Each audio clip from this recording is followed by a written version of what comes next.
So yeah, tell me more about the foundation. Well, it's so elderly citizens can live their dreams. You need to talk to your fucking researchers, okay, before you come on here talking to someone like me.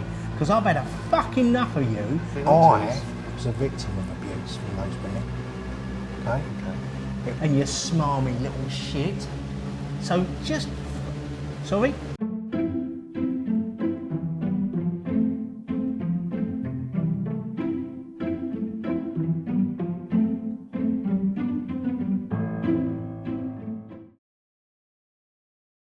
For over 4 decades, he's been one of the UK's most controversial figures. From the football highs to the football lows, to the drug scandals, to the womaniser allegations, from the Premier League highs to the Premier League fails. Today, we are welcoming Ronnie Bickers, legendary England manager. Please welcome Ronnie Bickers.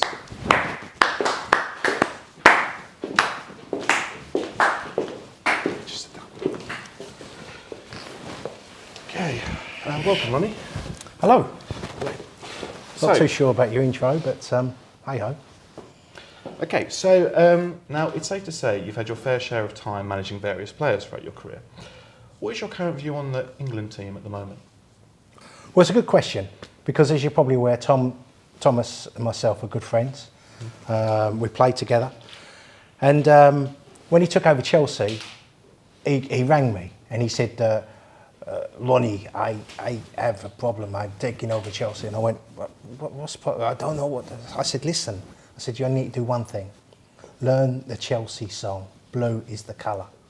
And of course, when he gets the England job, he rings me again. He says, I got the England job. I said, right, learn 3 lines. I said, we'll go down the tree. He said, I know the words because you sing it all the fucking time. So, yeah, so I think that's assisted him a lot in learning the English language and also helping him with his players. Now, in relation to the players, personally, my style is team building. Greasy spoon, pub, that sort of thing. Vaping, fags, so I just think, let's see where he goes. Early days. Brilliant, yeah, great, quite long. Okay, so next, now if we go back in time, it's that classic game of 88, I think it's safe to admit that you weren't in the best state. You weren't at your best. How did you overcome your situation back then? Well, it's a little bit unfair to keep bringing this question up. I've told the press what happened. I wasn't in a good place. I don't mean Norfolk. You know, there was problems. I had a bit of misuse with substances. There was a lot of women in my life. But the other thing is as well, I can only impart so much information to the players. Once they cross that line, it's up to them. And if I'm going to be honest with you, they were shit. They got into that box. Well, I had that Brazilian guy playing for me, 53 million. He was just like a ballerina. I want a predator. I'm not sure you can say ballerina. I want someone like a lion, you know, like a nonce outside a children's playground. That's what I want. I want someone who's ready to pounce. You say that you weren't responsible, but you know we've spoken to many previous footballers that worked with you, and they were saying you're the one that instigated the drug use, they were instigating the parties, all the women coming. So I don't think it's fair that you can say that you weren't involved. You've spoken to them?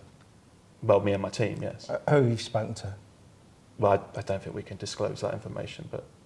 Why not? I mean, you're prepared to put me on the spot here. You've agreed to come in today, they didn't, so we just need to keep them private. Tommy Thompson was the biggest perv I've ever worked with, okay? Now, he will give so much shit, okay? In fact, I'm not having it. He's behind all of this.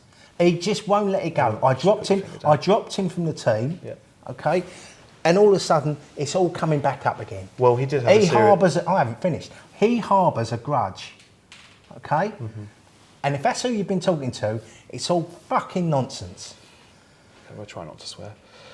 Well, alongside that, we've also spoken to some of your ex-wives, your previous partners, who've come forward to say that back in 88 and up until 95, you were abusive.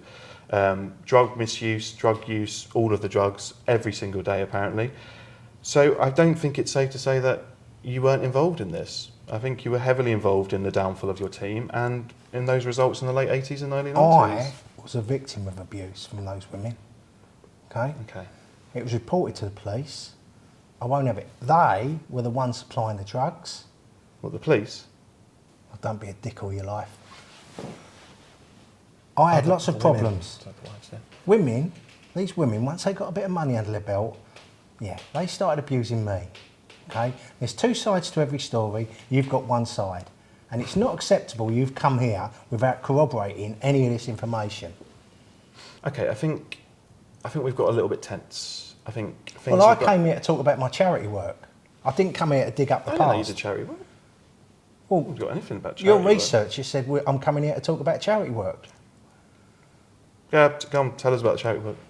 Would you want to hear it? Yeah, it's one of the questions. I work with a lot of old people now Don't we all? in homes, yeah, and I also give a lot of money to sick animals. I don't realise they're sick at the time. Obviously, they're these horses. So You look after horses that don't know they're sick. I bet on GGs. I mean, and they never come in. They're sick, you know. So yeah, tell me more about the foundation. Well, it's so elderly citizens can live their dreams. So I've got 4 that are going next month from Southampton that are going to be rowing the Atlantic. I've got a team of 12 that So they're going to be the 4 old people are going to be rowing the Atlantic. yeah, they're in it between 85 and 89. It's going to be amazing. So there's a team of 12 aged between 75 and 86. They're going to be climbing Everest. In October, which is not a particularly good time to go, but it's the cheapest I could get it at that time. So And this is all This has all been paid for yeah, all been paid for. by who? There's a casino I know. They're going to be putting the money behind it. So just to confirm, just for notes, you're going to have a bunch of OAPs rowing and climbing up things that usually athletes do. Is that correct? Well, younger people do. Let's put it that way. So I just think. Could you climb Everest? I just think it's not about me. This is about elderly people. Johnny, could you climb Everest? I'll give it a go. This is about elderly people living their dream. So I just think, you know, this is the problem with the younger generation. You're not getting behind people, these I'm not elderly that young. people. So Nearly 30. that's what I mean. Okay, so just to conclude our interview now, tell me about Camden toilets. Fuck's sake. Because I've got down here some quite graphic details about you late at night during the late 90s and early 2000s, Camden toilets. Yeah? Yeah. Did it something end up like in that? court? Well, I don't have that information. Did I get arrested? Well, again, we don't have that, but it just says toilets. What sort of pony outfit is this that doesn't do their research, eh? Well, I don't think that's fair to slag off the team like that. Let because me we're tell going- you, nothing came of I that. told you not to point. I was nowhere near it. No one came forward. I never went to court. I wasn't arrested. So you, Well, I mean- you need to talk to your fucking researchers, okay, before you come on here talking to someone like me. Because I've had a fucking enough of you and your smarmy little shit. So just, sorry? No, just checking. It's going on for quite a while again. This is absurd. I came on here to talk about my foundation, We've and spoken about the foundation. all you've done is brought up old shit. Happy with yourself? That concludes the interview today with Ronnie Bickers. Fucking Thank you wanker. so much for joining us. Join us next time. Ronnie Bickers, everyone. Let's go. What a knob.